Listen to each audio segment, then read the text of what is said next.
There are 6 billion people out there who have no access to international credit, international liquidity, international equities, or the ability to move money between currencies across borders to do import and export. Those are the restricted capabilities of the privileged few. Bitcoin can deliver banking services, not by banking the unbanked, but by debanking all of us. The underlying invention of a completely decentralized protocol for doing money is here. It happened in 2008. It's not going anywhere. When you see that next article in the financial newspapers that tells you that Bitcoin died because its price has crashed, is this the end of Bitcoin? Go to bitcoinobituaries.com and add it to the other 150 obituaries that have been written for Bitcoin since 2010. Because one thing Bitcoin does is it refuses to die. It's a relentless anomaly. It's an incubator for black swans. And the reason it refuses to die is because there is no center. There's nothing to co-opt. There's nothing to stamp down. There's nothing to shut down or filter or control because it is completely decentralized. Party, that party. Yeah, come and have a good time with G.O.D. You've heard the pundits and talking heads, Bitcoin is for drug dealers, pornographers, and criminals. Well, guess what? That's what they said at the first conference circa 1993 about the internet. They were wrong then, and they're wrong now. This is the greatest Bitcoin explanation of all time from the legendary Andreas Antonopoulos, someone to whom I and countless others owe so much in their journey toward understanding what is Bitcoin. The world is about to change and will do so faster than any of us can imagine. If you have a friend who doesn't quite understand Bitcoin, send them this video and they will thank you later. Now let's get to it. Bitcoin is not smooth jazz. Bitcoin is punk rock. Deal with it. Bitcoin is the first completely decentralized transnational platform for exchanging value. It has no borders. It doesn't care whether you like the transaction or not. It is entirely based on mathematical verifiability. It is the internet, unleashed, unvarnished, unpolished, and uncensorable. And if you can't swallow that pill, there's a startup out there that's going to take that innovation and is going to disrupt your industry because they can swallow that pill. In fact, as we saw with the internet, when the first tier of telecommunication companies wanted to control and polish and make the internet nice and cozy and came up with ISDN or colored faxing or CompuServe, a few of the third-tier companies who knew they couldn't compete on that playing field took the internet and used it as a Trojan horse to disrupt the entire telecommunication industry. If you think the Bitcoin companies are going to get a banking license, play nice with the regulators, and do something mild just to be able to jump on to some kind of retail shopping environment, you're missing the point. How right Andreas was. This reminded me, it took me right to one of, if not the most monumental moments in Bitcoin and monetary history. The trucker protest in Canada and the signal Bitcoin delivered to the world, not to mention Nunchuk telling the government to GFY. And music a useful distraction. A focus tool. Keeps the inner voice from wandering. Bitcoin is punk rock. Deal with it. So Justin Trudeau said, I don't like me some truckers, so we're going to seize your assets. So then the court went to try to seize the crypto that was being given to the truckers. And I don't know how many of y'all saw a letter that I actually want to read from. It's a letter from a company, Bitcoin company called Nunchuk. Dear Ontario Superior Court of Justice, our software is free. We do not collect any user identification information beyond email addresses. We also do not hold any keys. Therefore, we cannot freeze our users' accounts. We cannot prevent them from being moved. We do not have the knowledge of, quote, the existence, nature, value, and location of our users' assets. This is by design. Please look up how self-custody and private keys work. When the Canadian dollar becomes worthless, we will be here to serve you too. Like, God bless you saying to the government, go jump in a lake. That's how our country was founded.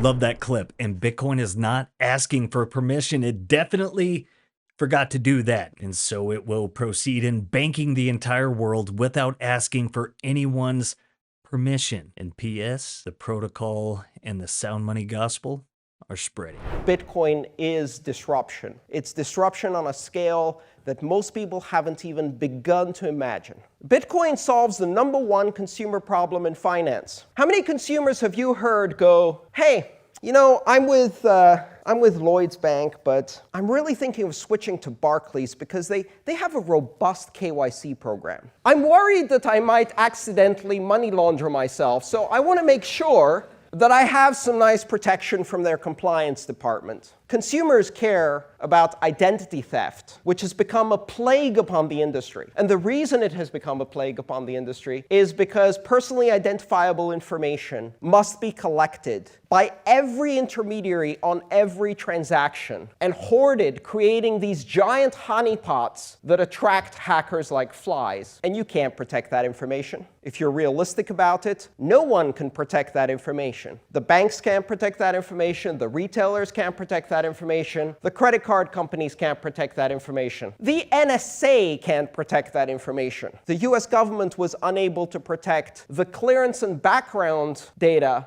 for giving security clearances. That's all of the information on drug addiction and criminal convictions and sexual perversions of every single person in the US government who got a clearance. And they couldn't protect that information. And you think you can protect my social security number or my date of birth? The only way to protect personally identifiable information is to not collect it. And guess what? Bitcoin, by design from day one, solves the problem of identity theft by basing trust on verifiable transactional mathematics, on programmable money, on the ability to do automated escrow and transaction verification without intermediaries. And in such an environment, identity is not required for trust. And just there, you have one of the biggest breakthroughs in payment systems that we've seen in the last 50 years. Hey, let's collect information on everybody who's doing Bitcoin at an exchange. Guess what's going to happen then? You've got a completely open, decentralized network. It's like checking for tickets on 2 of the 100 doors on Wembley Stadium and wondering why all of the people who don't have tickets use the other 98 doors. And if you do KYC on the exchanges, what you're going to end up doing is surveilling the innocent and the idiots, because those are the only people who will still be using exchanges. And now you've got a giant honeypot of surveillance information of the innocent and the idiots, and you've endangered the private information of every single customer while achieving absolutely nothing in terms of protecting criminal activity from being funded. Okay, so none of us end up like those people leaving their Bitcoin on exchanges like Andreas mentioned. Let's take a quick moment to recognize our sponsors, the Bitcoin Way. Simply, Bitcoin Originals are powered by the Bitcoin Way. Bringing over 25 years of experience in cybersecurity, they are your IT team in the Bitcoin world. Understanding the why of Bitcoin isn't challenging in clown world at times, but the how can be. And at the Bitcoin Way, they're here to help bridge that gap. They can guide you through setting up your first wallet node, but their work goes well beyond that. They can help you with inheritance planning, and they cover all aspects of Bitcoin security and privacy, including in-depth IT, cybersecurity, and privacy work with clients involving configuring routers, devices, and networks, helping clients improve their digital hygiene, and much more. Interested in learning more about UTXO management or coin joining? They've got you covered. In short, for everything in the Bitcoin sovereignty and privacy ecosystem, they're your go-to source. And if you're looking to get started, you can schedule a free 30-minute consultation using that link below. Now let's get back to it. Bitcoin is not going to be leashed. And you can't go beyond Bitcoin to unleash the power of the blockchain. The blockchain in itself is boring technology. It's a ledger. It's a slow database. It's Quicken, only slow and distributed. What's really interesting about the blockchain is the possibility of completely decentralized consensus, a system that does not require intermediaries, that does not require trusted third parties, where there are only 2 parties in a transaction, the sender and the recipient, and there are no counterparties, where transactions are verifiable on their own without appeal to authority. That is the revolutionary power of Bitcoin. That is the disruptive innovation. Banking changed in 2008. And if you think the end result of this will be that everyone will be able to run banking customer service on their smartphone, you're missing the point. Bitcoin offers the possibility of bringing banking to feature phones over SMS. There are more people with feature phones and SMS today in the world than people who have access to clean water. Every single one of these text messaging phones can become a loan origination station, a Bloomberg terminal, a SWIFT terminal, a banking system. If you want to get involved in one of the most disruptive technologies and one of the most exciting technology spaces, one of the most amazing inventions in computer science of the last several decades, the key focus is decentralization. So don't make the mistake of ignoring the disruptive potential of Bitcoin so you can get some watered-down, CompuServe-like, smooth jazz, soft version of it that feels nice and comfortable at the executive boardroom. Because when faced with strategic, massive disruption of that scale, there are two places you can be. You can be Blockbuster or you can be Netflix. You can be BlackBerry or you can be Apple or you can be Kodak. That's why Bitcoin is the important thing, not the blockchain. Thank you. Thinking back to when Andreas was doing this, you know, Bitcoin for the first 5 or 6 years, everyone laughed at Bitcoin. Well, guys like Andreas and the Max Kaisers were out spreading the message of Satoshi. And if you take a look around, they're not laughing much anymore. They're either scared or they're waking up. People are beginning to pay attention, just like with the internet. Things that were previously unthinkable, well, they're now thinkable. People are beginning to notice that Bitcoin, well, this is something more than what they were told. And as Andreas said, don't fall victim to the affinity scams and vaporware out there. There is only one truly decentralized, immutable, uncensorable money with a finite supply, and that supply is dwindling by the day. You might want to get some in case it catches on or something. Or you could take the alternative route. But that route's for losers. Hey, much love and thanks to you all for tuning in. Be sure to share this one. Have a great weekend. I'll be back with you all on Tuesday. Peace. If you prefer to go down with the ship, fuck you.